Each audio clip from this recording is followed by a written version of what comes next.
क्योंकि संसार में अपना घनिष्ठ संबंधी जिन्हें कहा जाता है, जिनको हम अपना मान बैठे, ये हमारे अपने हैं, हमारे सगे हैं। वह शरीर भी अपना नहीं है, संबंध की बात छोड़ो। वह शरीर, स्त्री, पुरुष आदि कुछ भी अपना नहीं है, बल्कि वो असत है। थोड़ी देर पहले मैंने बताया था सत्य और सत्य क्या है। वो असत्य है, वो नाशवान है। जब ये मेरा शरीर ही अपना नहीं है, 69 साल पहले ये शरीर नहीं था, तब हम कहाँ थे? और कुछ संबंध फिर नहीं रहेगा, हम कहाँ जाएंगे? जिससे सिद्ध हुआ कि शरीर हमको बीच में मिला, 69 साल पहले मिला और फिर नष्ट हो जाएगा। तो ये अपना नहीं है, ये स्थिर नहीं है। संसार में आए, संबंध स्थापित हुआ, इसके पहले संबंध नहीं था, अन्न मरने के बाद रहेगा। तो जो स्त्री पुत्र संबंधी जो कुछ भी आंखों से दृष्टिगोचर हो रहा है या जिन्हें हमने अपना मान लिया है, वो सब असत्य है। राजन,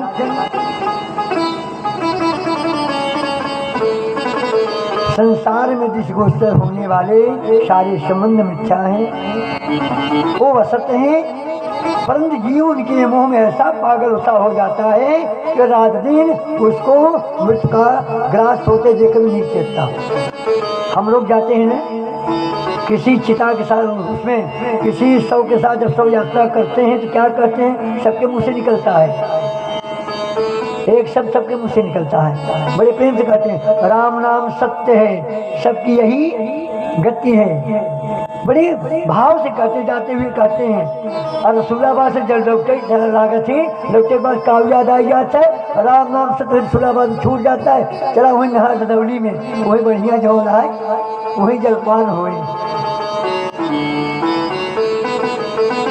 राम नाम सत्य छूट गया, जबकि सत्य क्या है? जो भी आपने कहा, राम नाम सत्य है और सबकी यही गति है।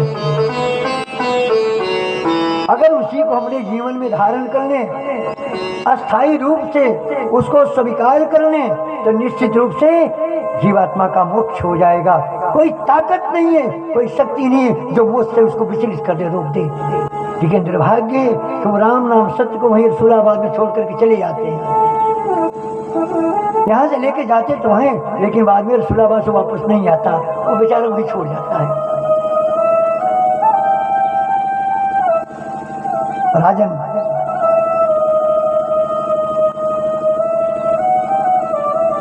एवं पुराधारणात्मयोनिं नष्टा प्रत्यवरुद्धतुष्टात् तथा यशजेद मोघदृष्टि तथा प्रयात्ता व्यवसाय बुद्धि।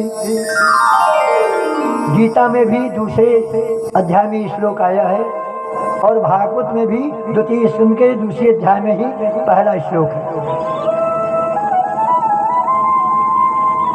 व्यवसाय बुद्धि, व्यवसायिक बुद्धि क्या है?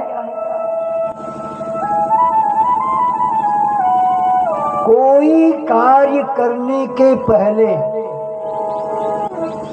किसी भी कार्य को करने के पहले फल की कामना करके उस कार्य को करने का नाम व्यवसायिक बुद्धि है। आपकी पानी खूब बरसता है, उस राहों में धान लगाया जाए सींचे के न पड़े, व्यवसायिक बुद्धि है। आपकी गेहूं कम पैदावार है, खरीद के धैर्य स्टोर कैलिया, आपकी महंगा बिचाए, व्यवसायिक बुद्धि है। तो आज का संसारी जीव जो है वही भागवत में वर्णन कर रही है कि तथा सेदम मोक्षिम तथा पयात प्राग व्यवसाय बुद्धि। भगवान सुखदेव जी कह रहे हैं राजन,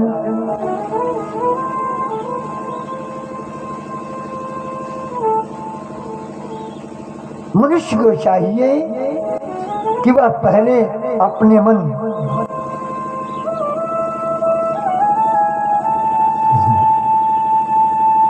नारायण नारायण नारायण नारायण नारायण नारायण, कोई बात सुनिए।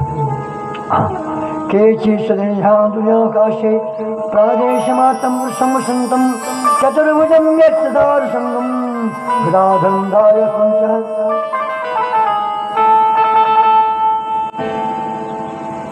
सदगुरु और ईश्वर सब एक ही है, अलग अलग नहीं है।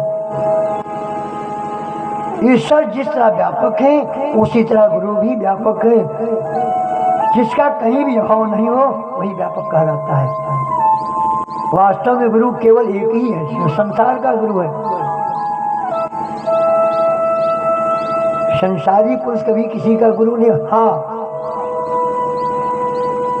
इतना मदद हो सकती है, संसारी पुरुष इतना करता है, प्रताप बढ़ जाना है, हमें मालूम नहीं है और रास्ते मिल गया, बता दिया, रास्ता बता दिया कि भैया सीधे आप चले जाओ, कुछ दूर जाने को आपको पता मिल जाएगा। लौकिक गुरु यही करता है। लौकिक गुरु वास्तव में गुरु कराने का अधिकार केवल परमात्मा को है। संसारी पुरुष कभी किसी गुरु नहीं हो सकता, मार्गदर्शक हो सकता बस।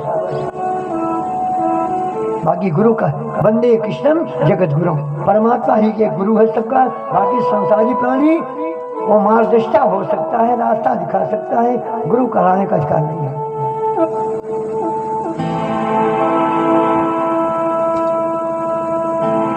सुखदेव जी महाराज राजा परीक्षित को सांत्वना दिया और राजा के पूछे प्रश्न के अनुसार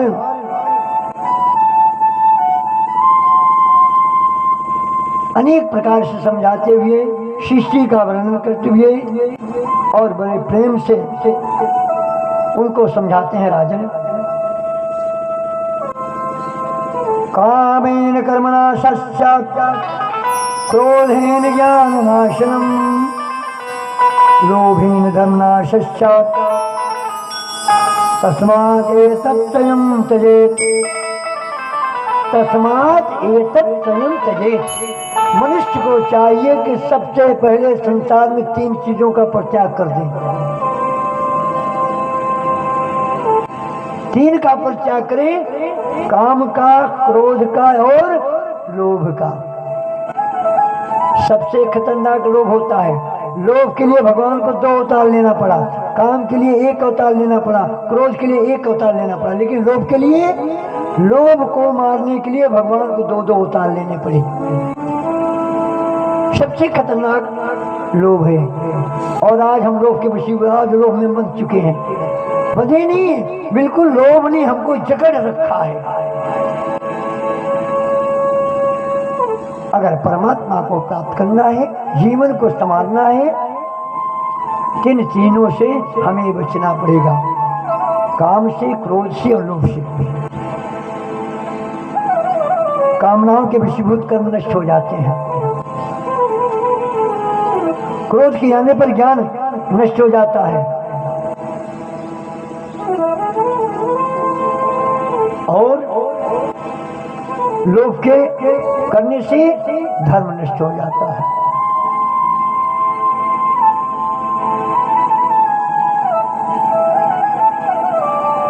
जो जीव इन तीनों का परित्याग कर देता है उसको परमात्मा की प्राप्ति में फिर विलंब नहीं होता। जिनके अंदर तीनों हैं, दोष हैं, उन्हीं को भगवान नहीं मिलते हैं। परमात्मा को प्राप्त करना है तो धीरे धीरे, एकाएक नहीं छूटता है। बड़ा कठिन है, कहना सरल है लेकिन जीवन में उतारना कठिन है। लेकिन धीरे धीरे प्रयास करना चाहिए। आगे जब ध्रुव जी का आख्यान आएगा तो बताएंगे।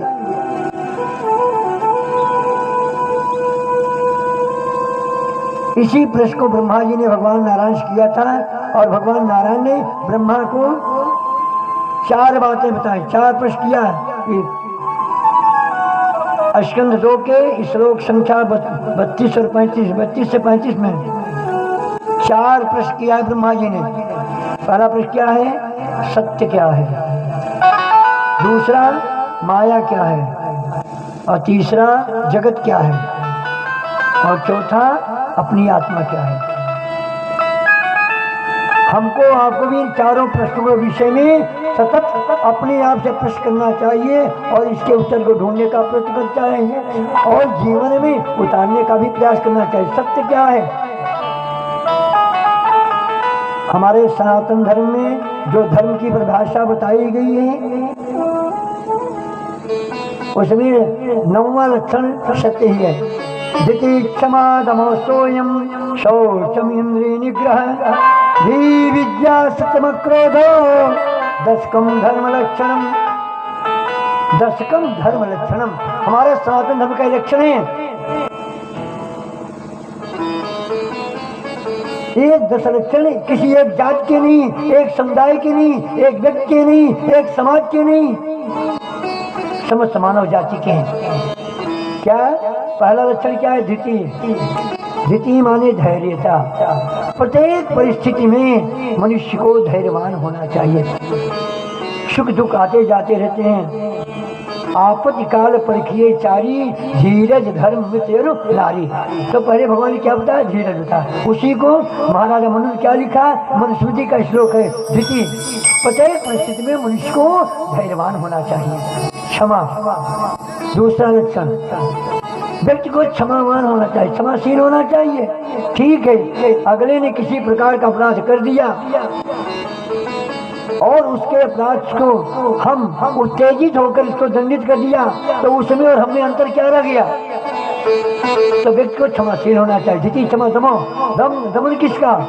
किसी व्यक्ति का नहीं, किसी जीव का नहीं, अपनी चित्त के वृत्तियों का। मनुष्य चंचला अपने चित्त के वृत्तियों का दमन करना चाहिए, अर्थात अपने कंट्रोल में रखना चाहिए, प्रयास करना चाहिए।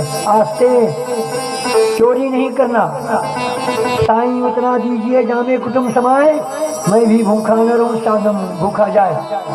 अपने ईमानदारी से, अपने परिश्रम से, अपने सत्य के द्वारा जो कुछ प्राप्त हो जाए उसी में संतुष्ट रहने का नाम आस्ते है। फिर ये क्षमा दमो स्वयं शौचम। पवित्रता 2 प्रकार की होती है, अंदर की पवित्रता और बाहर की पवित्रता। हमारे सनातन पद्धति में अब सबसे ज्यादा विकार हुआ है, सबसे ज्यादा किसी पर कुठाराघात हुआ है तो हमारी पवित्रता पर हुआ है। किसी धर्म को नष्ट करना हो उसके संस्कार को बदल दीजिए, अपने आप नष्ट हो जाएगा।